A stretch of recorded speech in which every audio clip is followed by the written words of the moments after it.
7th of October, they finish their Umrah and they will go back to their hotel and they will stay in Ihram 7th of October, 8th of October, 9th of October, 10th of October, 11th of October, 12th of October, 13th of October, and then on the 14th or 13th, whenever we're going to leave for Hajj, he is still in the same Ihram and he goes for Hajj in that Ihram.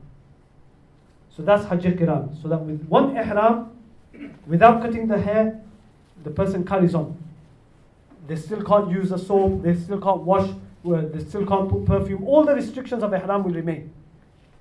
So that's the person with Qiran. Number 2, Hajj Tamattu. 2 separate Ihrams. So the person, he goes and wears the Ihram on the 6th of October, performs Umrah, after doing Safa Marwa, cuts their hair, and now they are able to wear their normal clothes. And they'll stay in Makkah with their normal clothes, no restrictions. And then when it's the day of Hajj, they will wear another Ihram for Hajj and then go for Hajj. This is Hajj Tamattu. Understood? And Hajj Ifrad. Hajj Ifrad is a person comes to Makkah and only intention is Hajj. So when they come, they will not perform Umrah, they will perform just Tawaf al-Quduf, the welcome Tawaf. And then they will remain in Ihram. Just like the Qiran person, they will remain in Ihram because they've entered into the Ihram. They had to enter into Ihram because they were coming into the boundary.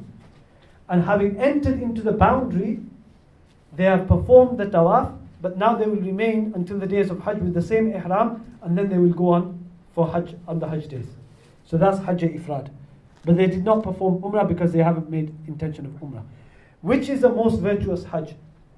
Now, there's a difference of opinion between the scholars. Some scholars say that Qiran is more virtuous because the Prophet ﷺ performed Qiran. Some scholars say Tamattu is more virtuous, and some scholars say Ifrad is more virtuous. So according to Imam Abu Hanifa rahmatullah alayhi, Qiran is more virtuous because the Prophet ﷺ performed Qiran. However, when the Prophet ﷺ was performing Qiran, then Prophet ﷺ told the companions that those who have not brought an animal, after they finish the Safa Marwa, they should cut their hair and come out of Ihram, and when it's the days of Hajj, then put on a new Ihram. So he said, perform Tamattu. So the Prophet ﷺ himself, he performed Qiran. And he ordered the companions who did not take an animal with them, he said, you perform Tamattu. And this is why there's a difference of opinion. So whichever ones, lots of people, majority of the people perform Tamattu because it is quite difficult to stay in Ihram all the time. So majority of the people, they perform Hajj Tamattu because it's more easier to perform Umrah and then take off your Ihram, and then when it's Hajj days to put on another Ihram, it's more easier. That's why majority of people, they perform Hajj Tamattu. Where to enter Ihram from? One who intends to enter the Haram boundary must enter into Ihram before the Miqat boundary. Before the Miqat boundary. So when the Prophet ﷺ, he put some boundaries up, and he said that those people who are coming from the north, this is your boundary. Those who are coming from the east, this is your boundary. Those who are coming from the west, this is your boundary. Those who are coming from the south, this is your boundary. So Prophet ﷺ created a boundary that if you are coming for Hajj or Umrah, or if you are coming to Makkah, then you must wear your Ihram from this boundary. And what were the boundaries? So here are the boundaries. So Medina, people coming from the north. So if you are in Medina Munawwara and you are coming to Makkah this way, so just outside Medina Munawwara, Zul Hulayfa, there's a masjid there. It's just outside, about 10-15 minutes, and then the mosque, the masjid of Zul Hulayfa will come. So just outside Medina Munawwara is the mosque of Zul Hulayfa. You have to make sure that you are in Ihram here before crossing this boundary, the dashed red boundary. Before crossing there, you must be in Ihram. And there are two things. One is the close of Ihram, and one is the intention of Ihram. Two different things. Before crossing the boundary, you must have both. The close of Ihram and the intention of Ihram. However, So if you're coming from this side, then this is your boundary. If you're coming from this side, this is your boundary. So whoever is traveling on UAE coming from this side, then this is your boundary. If you're coming from UK direct to Jeddah, then your boundary is just before Jeddah. If you're coming from Yemen, then this is your boundary. Okay, so it just depends which flight you are on. Okay, if you're coming from Medina, then it's from here. If you're coming from UAE or any of the Gulf states, then just before here, they will announce on the plane that we are approaching the boundary of Miqat. Please make your intention of Ihram. Okay, so they will announce on the plane. So these are the boundaries which the Prophet ﷺ set for people who are coming. Now, what should we do before Ihram? Preparations before Ihram. It is mustahab to cut the nails and remove the hair below the navel and under the armpits and trim the moustache. It is mustahab to perform ghusl before Ihram. Now, if you are going Makkah directly, then you do your ghusl and your bath before you leave home. You cut your nails before you leave home. You trim your moustache before you leave home. You remove your hair everywhere before you leave home. Perfume can be used on the body prior to entering Ihram, even if the smell remains afterwards. So if you want to put your Sure or whatever deodorant you want to use, you can use it before the intention of Ihram, even though the smell might come afterwards. Any perfume you want to use, you can use. Hair oil or any other fragrance, liquid, medicine can be used prior to entering Ihram. Okay, so all these preparations should be done from home if you are going straight to Makkah. If you're going from Medina, then before you leave the hotel, make these preparations. Understood? The Ihram clothes comprise of 2 white sheets. White is more preferred. You can have colored sheets if you want, but everyone usually wears whites and it's preferred. There's a hadith of the Prophet ﷺ about this as well. 1 sheet covering the upper part of the body without covering the face and head.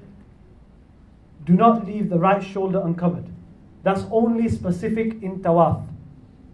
The right shoulder uncovered is only specific in Tawaf, and that is that Tawaf in which there is Sa'i afterwards. In which there is Sa'i afterwards.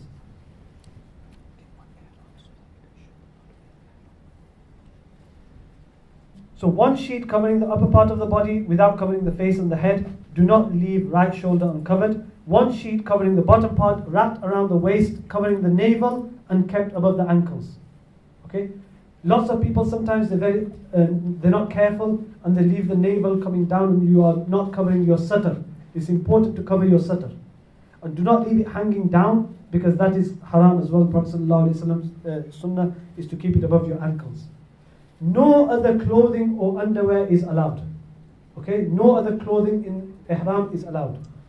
Footwear must be such that the central bone of the upper part of the feet, the metatarsal and the ankle remain uncovered, exposed. Okay? Now I'm going to show you that. So the ihram clothes, where are you going to wear these ihram clothes? If you're going from here, you can wear the bottom part under your jubbah. And you can wear a jubbah. So you leave home with your jubbah on and you've got your bottom part already. You're wearing your bottom part. And then you get on the plane, and then when they announce that half an hour left for the boundary, you can take off your jubbah and you can put on your chadar on the top. So you've already got your bottom on, and all you have to do is take off your jubbah and you put your chadar on. That's if you're coming from here. Number 2, if you're going from Medina Munawwara, you can wear your ihram from the hotel, or you can wear it from Zul Hulayfa, the masjid. But most probably your group people will say wear it from the hotel because we're not going to stop at Zul Hulayfa for long. We're just going to stop to perform the 2 rakat salah. So wear it from your hotel. So wearing the clothes of ihram, you can wear from here, home, you can wear from the airport, or you can wear on the plane. But better to wear the bottom part from home, and then the rest you can do on the plane, if you're going straight to Mecca. And if you're going from Medina Munawwara, then you go from, you wear it from the hotel in Medina Munawwara. Now once you have worn your clothes, you are still not in ihram. Once you have worn your 2 sheets, you are not in ihram until you make the intention and you say the talbiyah. You make the intention and you say the talbiyah. Now, many people, they find it difficult to wear the ihram. So we're going to try and demonstrate to you how to wear the ihram, especially the bottom sheet. The top sheet is just wrapping around. The bottom sheet is the one that is most difficult. Lots of slipping goes on. And it's not very welcoming for others to see. It's alright, I'm safe, I've got a third one. So you're going to... Yeah. Okay, there's 2 different ways. If you like to use a belt, then I suggest you hold the ihram like so, yeah? Make sure you have some sort of izar on or something at that time, okay? And bring it up to under your armpit, okay? And take the left hand side all the way to the right hand, okay? Just under your armpit, hold it, bring it back, and then take the other side to the right hand, left hand side, bring it back, put your belt on. Sorry, I haven't got a belt here to put it on. Yeah. Okay, once you put your belt on, okay, what you do is you fold it like so. Fold it like that. This is the best and most secure way to do it. Now, this does 2 things. Holds your ihram, hides your money belt. Okay? And it's got a double, because you've got a double thingy, people will find it difficult to see what they don't want to see. Exactly. Sorry? Yeah, we'll show the wrapping again. I'll show you again. We're going to do it again. So this way you've got plenty of leg rooms to so that you don't fall flat on your face or anything. Alright, I'll demonstrate it again, inshallah. So hold the ihram like so. Yeah, left hand, right hand. Bring the left hand side under your armpit of the right hand side, and then bring the right hand side to the under armpit of your left hand side. Whatever's excess left, bring it back. Okay, not all ihrams are small like this. Some ihrams are really big. Okay, and then hold it like so. Put your belt on. You got your hands free. Okay, to put your belt on. Put the belt on, and then just cover the belt or fold it over the belt like so. And it's done. Okay, and then what you do is, inshallah. Just a reminder, if anyone has not read their Asr, there's not much time left, so please, it's just a reminder just in case somebody forgot to read their Asr. And then just cover yourself up like so. That's it. Some people prefer to do this and put a pin on there. And you're allowed to put a pin. Now that's one way. If you don't have a money belt and you're not bothered about money belt or anything, the second way of putting a ihram on, again, you hold it like so, join the 2 ends, take it to one side, regardless of whether it's right or left. I'm just going to take it to my right hand side. Hold it here, okay, bring it back. Look, I still got plenty of leg room. And then, just like a lungi, roll it up. It's easy for the Bengalis. And the Malaysians, that's And their the traditional Malaysians, dress. Yeah. So it's not coming off no more, even if I pull it. Okay? And then the top goes on top anyway. Was that clear for everybody? Yeah? The third and the final way, which you shouldn't do, is this. You will definitely fall flat on your face.